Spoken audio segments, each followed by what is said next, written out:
অসমৰ ইতিহাসত প্ৰথমবাৰৰ বাবে ৰাজ্যৰ আৰক্ষী অধীক্ষকৰ সৈতে বৈঠকত মিলিত হয় মুখ্যমন্ত্ৰী ডক্টৰ হিমন্ত বিশ্ব শৰ্মা। কাজিৰঙাৰ বৰগছ ৰিজৰ্টত অনুষ্ঠিত এই বৈঠকত মুখ্যমন্ত্ৰীক সংগ দিয়ে ডিজিপি ভাস্কৰজ্যোতি মহন্ত আৰু বিত্তমন্ত্ৰী অজন্তা নেওগে। দিনজোৰা এই আলোচনাত স্থান লাভ কৰে আলফাসহ একাধিক নিষিদ্ধ সংগঠনৰ সশস্ত্ৰ কাৰ্যকলাপ, পাহাৰীয়া জিলাসমূহৰ নিৰাপত্তাজনিত পৰিৱেশ, ৰাজ্যৰ আইন শৃংখলাজনিত পৰিৱেশৰ লগতে অসম আৰক্ষীৰ আধুনিকীকৰণ প্ৰসংগ। বুধবাৰে পুৱাই মুখ্যমন্ত্ৰীক গাৰ্ড অৱ অনাৰ প্ৰদৰ্শন কৰে অসম আৰক্ষীয়ে।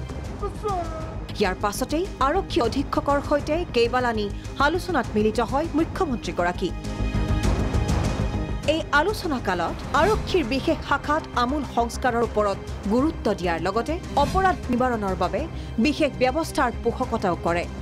বৈঠকৰ অন্তত এক সংবাদমেল সম্বোধন কৰি ডিজিপি ভাস্কৰজ্যোতি মহন্তই কয় যে শীঘ্ৰেই অসম আৰক্ষীত দিয়া হ'ব ৩৫,০০০ নিযুক্তি। অসম আৰক্ষীৰ সংখ্যা বৃদ্ধি কৰাৰ বাবে ২৩,০০০ আৰক্ষী ১২,০০০ কমাণ্ডোৰ নিযুক্তি হ'ব। তাৰোপৰি গঠন হ'ব ১০টা নতুন কমাণ্ডো বেটেলিয়ন। 10টাকে কমাণ্ডো বেটেলিয়ন হ'বলৈ গৈ আছে। এই কমাণ্ডো বেটেলিয়নকেইটা অসমৰ বিভিন্ন ষ্ট্ৰেটেজিক জেগাত স্থাপন কৰা হ'ব।